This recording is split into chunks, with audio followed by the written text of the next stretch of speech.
வெள்ளெருக்கு விநாயகர் வீட்டில் வைத்து வழிபட நமக்கான நன்மைகள் என்ன? வெள்ளை எருக்கு அப்படிங்கிறது குழந்தைகளுக்கு மாந்தம் அப்படின்னு சொல்லக்கூடிய ஒரு மிகப்பெரிய ஒரு நோயிலிருந்து விடுபாடு. துஷ்ட சக்திகள் அண்டாது. ஒரு நெகட்டிவ் அப்படிங்கிறது அந்த குழந்தைகளை சீண்டாமல் இருப்பதற்கு அந்த வெள்ளருக்கு கயிறு அப்படிங்கிறது இன்னைக்கும் நாம் நாட்டு மருந்து கடைகளில் வாங்கிறத பார்க்க முடிகிறது. அது சயின்டிஃபிக்கான விஷயம்.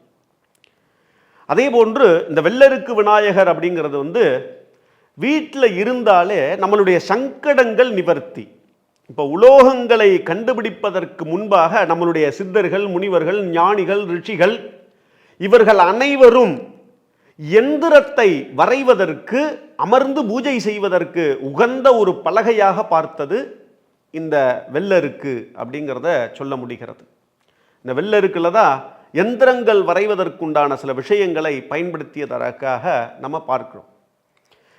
அதே போன்று அத்திப்பலகை, வெள்ளருக்கு, அத்தி இவை இரண்டும் சமமான ஒரு பலனை கொடுக்கக்கூடியது. அதில் வெள்ளருக்கு விநாயகர் மிக முக்கிய பங்கை வகிக்கிறார். நமது சங்கடங்களையும் லக்ஷ்மி கடாட்சத்தையும் கொடுக்க வல்லது இந்த வெள்ளருக்கு விநாயகர்.